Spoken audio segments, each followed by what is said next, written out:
Hi అండి, welcome to my channel రమా శారీస్.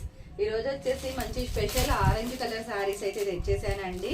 చాలా మంది రిక్వెస్టెడ్గా అడుగుతున్న శారీస్ చాలా అయితే మనకి వచ్చేసాయి. మీకు ఎన్ని పీసెస్ కావాలన్నా కానీ అవైలబిలిటీలో ఉంటాయి. అండ్ లైవ్కి వచ్చేసేయండి మ్యామ్, అందరు కూడాను ఇవి లైవ్లో ఉండబోతున్నాయి. మంచి రిచ్ పళ్ళు వస్తుందండి మీనాకారి బుటీ తోటి. అండ్ మీకు బ్లౌజ్ వచ్చేసి ఈ విధంగా అయితే వస్తుంది బుటీ తోటి. చాలా బాగుంది మేడం, క్లాత్ అయితే అసలు సూపర్ ఉంది. మంచిగా ఆషాఢం సేల్లో మీకు ఆఫర్లో కూడా వస్తుంది. ఇదైతే మంచిగా న్యూ స్టాక్ వచ్చేసింది. ఆరెంజ్ కలర్లో మనకి చాలా పీసెస్ అయితే వచ్చేసాయి. అలాగే వర్క్ శారీస్ కూడా వచ్చేసాయండి, న్యూ కలర్స్. అలాగే మీకు 3 పీస్ సెట్ అండి, ఇవి కూడా వచ్చేసాయి. రెడ్డిష్ పింక్ అండి and violet colour combination budget రేంజ్లో తీసుకొచ్చేసాను. అండ్ ఆరెంజ్ కలర్ కాంబినేషన్ అండి. అండ్ ఇవి వచ్చేసి మీ అందరికీ తెలిసిన శారీసే అండి, కాకపోతే కొంచెం స్పెషల్ అనమాట. బోర్డర్ వచ్చేసి పెద్దది ఉంది. ఇప్పుడు ఈ శారీ వచ్చేసి మీకు ప్రైస్ కూడా దీనికి రీజనబుల్గానే ఉంటాయి. లైవ్లోకి అయితే వచ్చేసేయండి, లైవ్లో ఉండబోతున్నాయి. Thank you.